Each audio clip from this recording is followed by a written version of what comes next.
গতকাল আসানসোলের রানীগঞ্জে সোনার দোকানের ডাকাতি। রানীগঞ্জে ঘটনা চাঞ্চল্য, ডাকাতি ঘটনা তদন্তে এবার সিআইডি। সোনার দোকানে সিআইডি আধিকারিকেরা, ইতিমধ্যে একজনকে আটক করা হয়েছে, একটি গাড়িও আটক করেছে পুলিশ। ব্রজ রয়েছে সরাসরি, চলে যাবো ব্রজের কাছে। ব্রজ, সিআইডি আধিকারিকেরা কি পৌঁছেছেন দোকানে, তারা কি দেখছেন?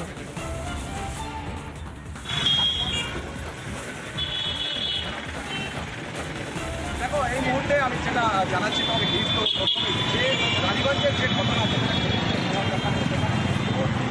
সিআইডি আধিকারিকরা এসছেন। দেখো, সিআইডি আধিকারিকের যে গাড়ি যে গাড়ি আধিকারিকের গাড়ি কিন্তু এই মুহূর্তে আধিকারিকরা ভেতরে রয়েছেন, তাদের বলতে হচ্ছে এবং একটা গাড়ি যেখানে সিআইডি আধিকারিকরা ছিলেন তারা কিন্তু বেরোলেন। এবং আমরা যেটা জানতে পারছি যে এই ঘটনাক্রমে যেখানে সোনার দোকান হিলসি, সেই দোকানের পিছনের রুমে কিন্তু বিশেষ একটা বৈঠক চলছে, যেখানে সিআইডি আধিকারিকরা রয়েছেন এবং পুলিশের আধিকারিকরা রয়েছেন। সেখানে তারা বৈঠক করছেন। গোটা বিষয়টি খতিয়ে দেখা হচ্ছে। গতকাল থেকেই আমরা দেখেছি যে দোকানের যে দোকান, সেই দোকানের সাদা নামিয়ে দিকে দোকানের বিভিন্ন যে সামগ্রী গোটা ঘটনা তদন্ত করে দেখেছে পুলিশ আধিকারিকরা।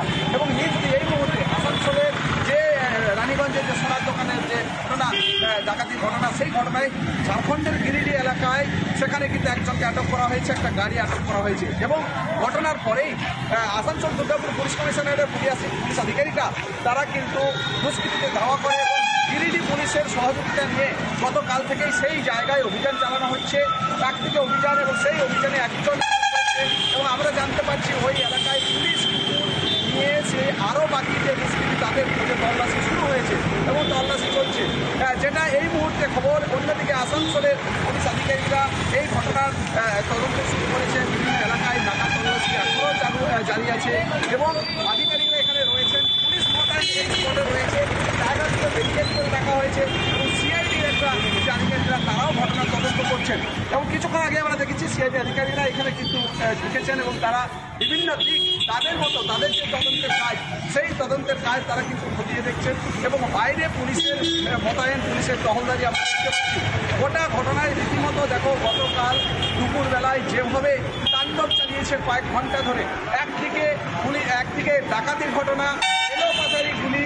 এবং আমি একবার দেখাবার চেষ্টা করবো যে দেখো, যখন পুলিশের সঙ্গে দুষ্কৃতীদের গুলি বিনিময় হয়, পুলিশের এক আধিকারিক এই লোহার কলগুলিতে কাজ করে তার কিন্তু গুলি করে দুষ্কৃতীদের দিকে। এবং ঠিক ওই জায়গায় যেখানে মেইন গেট, সেই গেটের সামনে এক দুষ্কৃতী যখন বেরিয়ে আসে তখন তার গুলি রাখে একবারে কোমরের কাছে এবং সেই দুষ্কৃতী পরে সেই দুষ্কৃতীকে আবার মোটরসাইকেলে চাপিয়ে দিয়েছে। একদম ব্রজ, পরিস্থিতির দিকে নজর রাখছি আমরা।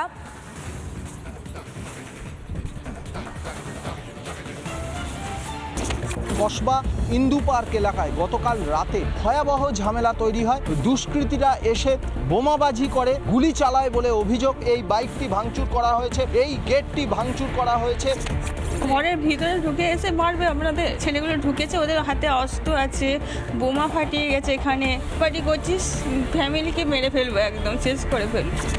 বোম ছুটছে, গুলি চালাচ্ছে, কাউকে মানছে না। পুলিশ থাকাকালীনও পর্যন্ত তারা কিন্তু হামলা করে গেছে। কাউন্সিলর দিদির লোক এখন কোথায় থেকে এসে এখন কি করে বলবো। কসবা থানার তরফ থেকে পুলিশ পোস্টিং দেওয়া হয়েছে। গতকাল আসানসোলের রানীগঞ্জে সোনার দোকানের ডাকাতি। রানীগঞ্জে ঘটনা চাঞ্চল্য, ডাকাতি ঘটনা তদন্তে এবার সিআইডি। সোনার দোকানে সিআইডি আধিকারিকেরা, ইতিমধ্যে একজনকে আটক করা হয়েছে, একটি গাড়িও আটক করেছে পুলিশ। ব্রজ রয়েছে সরাসরি, চলে যাবো ব্রজের কাছে। ব্রজ, সিআইডি আধিকারিকেরা কি পৌঁছেছেন দোকানে, তারা কি দেখছেন?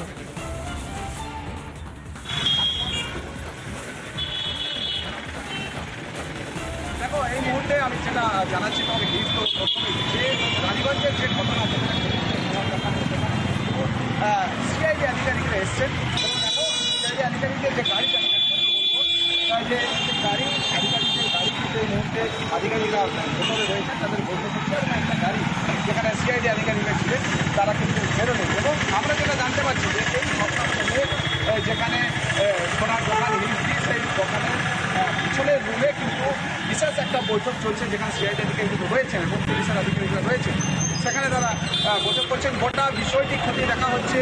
গতকাল থেকেই আমরা দেখেছি যে দোকানের যে দোকান, সেই দোকানের সাদা নামিয়ে দিকে দোকানের বিভিন্ন পুলিশের সামগ্রী গোটা ঘটনা তদন্ত করে দেখেছে পুলিশ আধিকারিকরা। এবং এই মুহূর্তে আসানসোলের যে রানীগঞ্জের যে সোনার দোকানের যে ঘটনা, ডাকাতির ঘটনা, সেই ঘটনায় ঝাড়খণ্ডের গিরিডি এলাকায় সেখানে কিন্তু একজনকে আটক করা হয়েছে, একটা গাড়ি আটক করা হয়েছে। এবং ঘটনার পরেই আসানসোল দুর্গাপুর পুলিশ কমিশনারের পুলিশ আধিকারিকরা তারা কিন্তু দুষ্কৃতীকে ধাওয়া করে এবং গিরিডি পুলিশের সহযোগিতা নিয়ে গতকাল থেকেই সেই জায়গায় অভিযান চালানো হচ্ছে, প্রাকৃতিক অভিযান। এবং সেই অভিযানে একজন এবং আমরা জানতে পারছি ওই এলাকায় পুলিশ নিয়ে এসে আরও বাকি যে দুষ্কৃতী তাদের খোঁজে তল্লাশি শুরু হয়েছে এবং তল্লাশি চলছে, যেটা এই মুহূর্তে খবর। অন্যদিকে আসানসোলের পুলিশ আধিকারিকরা এই ঘটনার তদন্ত শুরু করেছে। বিভিন্ন এলাকায় নাকা তল্লাশি এখনও জারি আছে এবং আধিকারিকরা এখানে রয়েছেন, পুলিশ মোতায়েন এই স্পটে রয়েছে, জায়গাগুলো ব্যারিকেড করে রাখা হয়েছে এবং সিআইডির একটা যে আধিকারিকরা তারাও ঘটনার তদন্ত করছেন। এবং কিছুক্ষণ আগে আমরা দেখেছি সিআইডি আধিকারিকরা এখানে কিন্তু ঢুকেছেন এবং তারা বিভিন্ন দিক তাদের মতো তাদের যে তদন্তের কাজ, সেই তদন্তের কাজ তারা কিন্তু খতিয়ে দেখছেন এবং বাইরে পুলিশের মোতায়েন, পুলিশের টহলদারি আমরা দেখতে পাচ্ছি। গোটা ঘটনায় রীতিমতো দেখো গতকাল দুপুরবেলায় যেভাবে তাণ্ডব চালিয়েছে কয়েক ঘন্টা ধরে, একদিকে ডাকাতির ঘটনা, এলোপাতারি গুলি। এবং আমি একবার দেখাবার চেষ্টা করবো যে দেখো যখন পুলিশের সঙ্গে দুষ্কৃতীদের গুলি বিনিময় হয়, পুলিশের এক আধিকারিক এই লোহার কলকুটিতে কাজ করে তার কিন্তু গুলি করে দুষ্কৃতীদের দিকে এবং ঠিক ওই জায়গায় যেখানে মেন গেট, সেই গেটের সামনে এক দুষ্কৃতী যখন বেরিয়ে আসে তখন তার গুলি রাখে একবারে কোমরের কাছে এবং সেই দুষ্কৃতী পরে সেই দুষ্কৃতীকে আবার মোটরসাইকেলে চাপিয়ে দিয়েছে। একদম ব্রজ, পরিস্থিতির দিকে নজর রাখছি আমরা।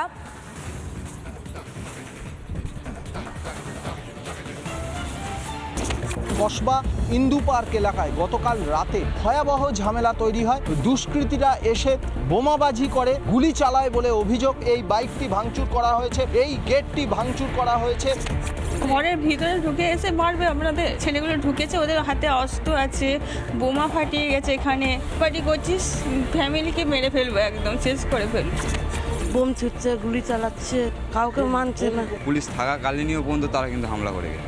কাউন্সিলর দিদির লোক এখন কোথায় থেকে এসে এখন কী করে বলবো। কসবা থানার তরফ থেকে পুলিশ পোস্টিং দেওয়া হয়েছে।